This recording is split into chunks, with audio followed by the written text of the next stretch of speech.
नमस्कार। आज़ादी का अमृत महोत्सव भारत के महान स्वतंत्रता सेनानियों की संक्षिप्त जीवनियाँ।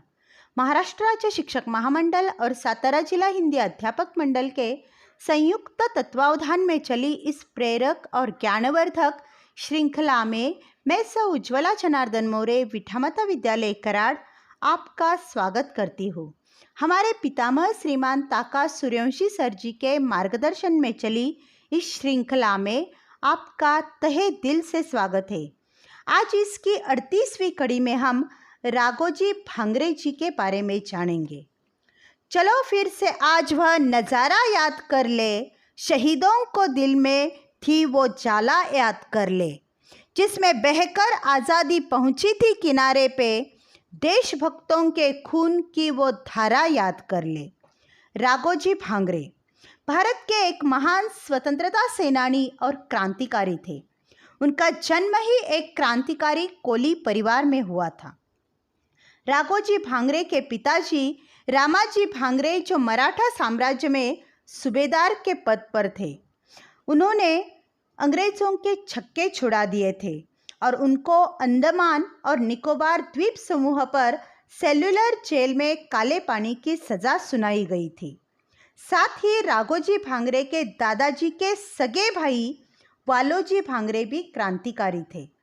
इनका जन्म 8 नवंबर 1805 में देवगांव अकोला महाराष्ट्र में हुआ था। इनके पिता का नाम रामजी और माता का नाम रमाबाई था। राजौर प्रांत के रामजी सूबेदार थे। उन्होंने बचपन से ही राघोजी को अच्छे संस्कार दिए। उन्हें घर पर पढ़ाने के लिए अध्यापक नियुक्त किए गए थे। राघोजी ने तलवारबाजी, भाला चलाना, बंदूक चलाना और घुड़सवारी करना इसमें महारत हासिल की थी। उन्हें बचपन से ही कसरत करना बहुत पसंद था। अपने शरीर को उन्होंने तंदुरुस्त और मजबूत बनाया था। एक बार जंगल में वे शिकार करने गए तो एक शेर ने उन पर हमला कर दिया, तो अकेले ही राघोजी ने उस शेर का मुकाबला किया और उसे मार गिराया था। अंग्रेज़ों ने राघोजी को सरकारी नौकरी में लिया ताकि वह पिता की तरह विद्रोह न कर सके। जब उन्होंने राजौर प्रांत के पुलिस अधीक्षक के पद के लिए अर्जी दी तो काबिल होते हुए भी अंग्रेज़ों ने उन्हें वह पद नहीं दिया, बल्कि किसी और को वह पद दिया गया। पिताजी को पहले ही अंडमान के काले पानी की सज़ा पर भेजा गया था और इस बार भी अंग्रेज़ों ने उन पर अन्याय किया। इस वजह से अंग्रेज़ों के खिलाफ उनके मन में नफ़रत बैठ गई। उन पर झूठा आरोप लगाकर उन्हें गिरफ्तार करने की भी कोशिश की गई। उस हाथापाई में राजौरी के पुलिस अधीक्षक अमृतराव कुलकर्णी उनके हाथों मारा गया। वहाँ से ही वे राइफल और कारतूस का बक्सा लेकर अंग्रेज़ों के खिलाफ विद्रोह करने के लिए तैयार हो गए। 40 गांव प्रवरा खोरे, 12 गांव पठार परिसर के युवक उनके विचारों से प्रभावित होकर उनसे आ मिले। अत्याचारी और अन्यायी सरकार और साहूकारों के विरोध में आवाज़ उठाने के लिए अनेक जाति धर्म के युवक उनके साथ जुड़ गए। जब मराठा साम्राज्य ब्रिटिश सरकार द्वारा हराया जा चुका था और ब्रिटिश राज स्थापित किया जा रहा था, तो ब्रिटिश सरकार को महाराष्ट्र में जगह जगह विद्रोह का सामना करना पड़ा, जिनमें से एक तरफ विद्रोह राघोजी भांगरे के पिताजी रामाजी भांगरे ने दहकाया हुआ था। रामजी भांगरे की मृत्यु के बाद स्वतंत्रता की चिंगारी को राघोजी भांगरे ने व्यापक रूप दे दिया। अंग्रेज़ों ने सह्याद्री के लोगों को गुलाम बना लिया था। लोगों ने गरीबी की वजह से साहूकारों से धन उधार लेना शुरू कर दिया। मुद्रा के बदले में लोग अपनी भूमि उनको सौंप देते थे। मुद्रा के बदले में लोगों से भूमि हथियाना शुरू कर दिया गया था। इसलिए राघोजी भांगरे ने ब्रिटिशों के खिलाफ विद्रोह शुरू कर दिया। राघोजी ने ब्रिटिश खजानों को कई बार लूटा और जो साहूकार लोगों को कर्जा देते थे और उनकी ज़मीनें हथियाते थे, उन साहूकारों को भी कई बार लूटा और ये सारी धन को उन्होंने इन गरीबों में बांट दिया।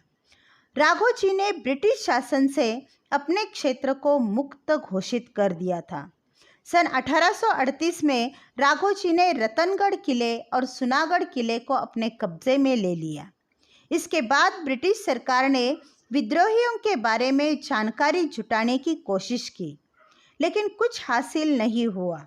परंतु कुछ समय पश्चात महाराष्ट्र के चित्पावन ब्राह्मण और मारवाड़ी बनिया अंग्रेज़ों के साथ हो गए और सारी जानकारी ब्रिटिश सरकार को दे दी गई।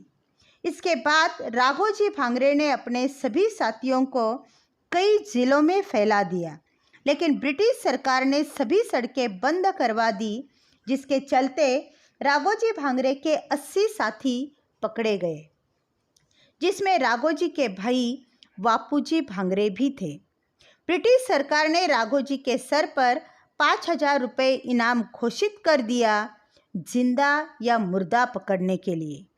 सन 1843 में मारवाड़ी और चित्पावन ब्राह्मणों के कहने पर ब्रिटिश सरकार ने राघोजी की मां को पूछताछ के दौरान बहुत प्रताड़ित किया, जिसके बदले में राघोजी ने बनियों और चित्पावन ब्राह्मणों की नाक और कान काट दिए, जिसके चलते सभी गांव छोड़कर वहां से भाग गए और राघोजी को अंग्रेज़ों ने डकैत घोषित कर दिया।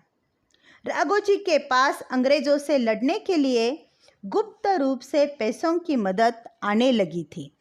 सन 1844 और 45 में राघोजी के विद्रोह ने व्यापक रूप ले लिया था, जो इगतपुरी, त्र्यंबकेश्वर, सुरगानापेट, कड़वन यहाँ के साहूकारों को लूटकर उन्हें सबक सिखाया गया था और सारा धन गरीब लोगों में बांट दिया। उनकी ज़मीनें उन्हें वापस कर दी गई थी। सामान्य लोग राघोजी के पास अपनी समस्याएं लेकर आते थे और वह उन पर हुआ अन्याय दूर करता था। अंग्रेज सरकार उनकी खबर निकालने की पूरी कोशिश कर रहे थे, लेकिन सामान्य जनता उसे भगवान के रूप में देखती थी। कई बार पुलिस ने उनके ठिकाने पर हमला भी किया।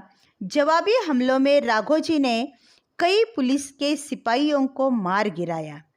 छापामार युद्ध प्रणाली अपनाकर वह हमला करता था।